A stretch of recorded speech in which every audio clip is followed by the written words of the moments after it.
Hello and welcome to Coin Lady channel, where we'll be covering all the latest and most exciting developments in the world of XRP. XRP is supreme, and you must view the entire video to qualify. Interesting tweet by David Schwartz: they will ultimately have to choose between their vision and survival. I have certain things to show you that you are going to need to see.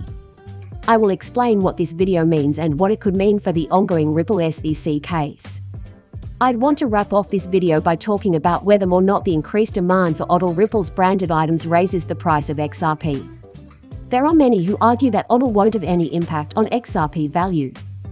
For that reason, I feel compelled to offer you my thoughts on the topic. An entirely new case concerning digital currency securities has been filed, and it is discussed at the outset of this video. Unlike previous cases using the SEC, this one is being handled as a class action lawsuit. We recently heard, however, that it could be highly beneficial for Ripple and the Ripple SEC case, according to several very astute attorneys who have been following the issue. We'll get into the specifics of why that's the case. But first, a quick explanation. Dapper Labs is being sued for the first sale of the NBA Top Shot and FTX collection. Really, I find this to be fascinating. Being the NBA most sought-after NFT collection, it's no surprise that demand has outstripped supply at retail outlets. For that reason, a lot of eyes will be on this case. They argue that the SEC should have been informed of the first sale of the NFTs. Already, important distinctions are being made that will affect the case's aftermath at the SEC. The basic argument is that not all transactions involving NFTs should be considered the selling of securities. The argument boils down to the idea that Dapper Labs' initial sale of this collection was the lone instance in which security was compromised. Contingent transactions are not included. This differentiation is being made, and this is why it is so vital to the Ripple effect. SEC. When it comes to the Ripple SEC case, one of the biggest claims the SEC made was that secondary sales of XRP were securities transactions. This argument is what ultimately persuaded John Denton to forgo suing the SEC here, despite the agency's announcement that Ripple's initial XRP sales should have been registered. John Denton opted not to pursue the point that it was possible for those actions to be securities violations because of the ambiguity surrounding the issue. What is not up for debate, however, is the certainty of secondary market and Odl goods sales. Sales of this nature are not considered investment contracts. Sometimes, XRP is utilized for the very purpose it was designed for, and transactions involving fiat currency and goods are settled in XRP. Sales of the type we're addressing at Dapper Labs are not considered securities, and this distinction is now being made. That the Ripple SEC case is already having a major impact on the industry can be seen here. As attention shifts away from the potential violation of securities laws by secondary sales, this case serves to highlight the distinction between the method of sale and the legal status of the item being sold. And this example illustrates the point beautifully. Others have accused Dapper Labs of breaking the law by selling unregistered securities, but they aren't claiming that every single purchase and sale of NFTs constitutes a violation. This claim is true. The SEC tried to apply it to Ripple, but it's too broad and makes no sense. Specifically, they assert that the initial transaction would have been prohibited by applicable securities laws, which is a significantly weaker allegation. Rather, it demonstrates how comprehensive the SEC's case against Ripple is. Furthermore, it clearly shows why the SEC's claim has almost no chance of success. The next topic I want to talk about is much more intriguing. David Schwartz has recently revised his Twitter profile. With the current interest, let's dissect what he could be attempting to convey. A financial company learns that rapid payments for the masses cost a cent when it faces off against a network of lies and corruption. According to David Schwartz's Twitter profile, the current status quo is greater than they ever could have envisioned, resulting in a stark choice between pursuing their goal and ensuring the group's existence. Hence, a lot of people are reading this and getting very worried. In what ways do they plan to ensure their own continued existence? Exactly. Does that mean Ripple will have to stop accepting retail customers? Does that mean it's unlikely that their strategy to keep the founders out of jail will work? We're going to break out exactly what he meant. Because David Schwartz has already dismissed numerous outliers. Additionally, I think there is a much more compelling defense of his point of emphasis. David Schwartz updated his profile when he made this adjustment. That's why I made the conscious decision to alter my lifestyle. Just as David Schwartz stated when he updated his bio, I will also state the following. Thus, I revised his biography to read as follows. That's why I went ahead and updated his profile to reflect this. According to his tweet, he made the switch because of a response he needed to make to a reader.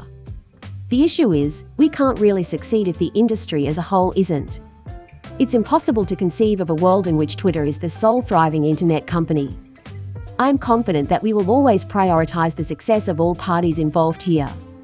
That's why David Schwartz seems to be implying that everyone would benefit from Ripple's success in their fight against the SEC. If winning were all there was to it, he'd be happy with the results for Ripple. Because of this, XRP will no longer be a security and will instead make every cryptocurrency simpler to grasp. I don't know how likely it is right now, but I take it that David Schwartz means that he wants waves to win in the end and make everything clear when the time is right. He hopes that by publicizing the Ripple SEC case, other crypto companies in the US would be able to utilize it as a model for how to comply with local law. He insists, however, that he must choose right now between this vision and his own survival. And I think what he's saying is that while we'd want to clear things up for everyone in the industry, we might not be able to because Ripple has a fiduciary responsibility to its investors to look out for their best interests, not the interests of the industry as a whole. Perhaps the clarity we experience was due to Ripple vision. On the other hand, it's possible it won't work. As you can see, the SEC is in a rough patch as far as ball goes. There's a chance the SEC doesn't want to clear things up for the Bitcoin industry as a whole. I think the SEC could give up on this case because so many things have gone wrong. I don't think they'll ever give up on crypto. To me, that doesn't add up, and I think David Schwartz is onto something here. His goal is to clarify the situation for everyone. He's concerned in fostering the growth of blockchain technology in the United States. This idea, however, may be impossible to implement given the SEC's current strategy. I guess we'll have to watch how this plays out. No rulings by Judge Torres could possibly fit this description. I think he's currently talking about the ongoing settlement talks. Of course, none of this can be proven beyond a reasonable doubt, but it is my sense, shared by many other bright people in space, of what is going on. Before I conclude off this video, let's talk briefly about Odl and whether or not it will impact the price of XRP, given that significant people are participating in this space. During this talk, I asked Moon Limbo directly about the possibility of an Odl effect on the XRP price. As of right now, it doesn't appear that Moon Limbo thinks so. Because, as he claims, there is a buy and sell instrument involved in every single Odl transaction. Whatever XRP you bought for the Odl transaction at 30 cents would be nullified by the amount you sold at the same price. XRP value has been maintained at its current level. I'd like to quickly explain why I think that idea is wrong. The fact that Odl value transactions do not employ XRP is the primary reason. Since you can only ever have so many XRP, increasing the value of audio will necessitate a greater need for liquidity on the XRP ledger network. A total of only 2x were available to you. If you want to know how much cash you'll need to buy an Odl product, multiply the current XRP price by the fixed amount. To put that in perspective, the XRP value of both of those is $1. $2 wouldn't get you very far on the deal network. If, on the other hand, using XRP on the Odl network were mandatory and I said, well, now we need to scale that volume because I want to be able to pay my rent, then the volume would have to increase. So, XRP could be trading for $500 a piece, and suddenly, we'd have 1,000 of them. And a monetary reserve of $1. Yet, this is an extremely simple illustration. What we end up with is even more complex. To be clear, I'm not arguing that the fact that Odl is making a transaction on the XRP ledger has no effect on the price.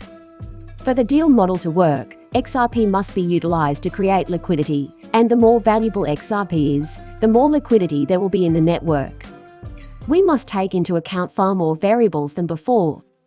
To make sure you fully grasp this concept, I'll quickly review it below. As usage of Ripple's Odl product grows, the company's ability to shake up the banking sector and attract new businesses to its ecosystem increases, driving up the price of XRP. At any rate, thank you so much for coming today. I trust you enjoyed this status report. If you did, please leave a like and subscribe.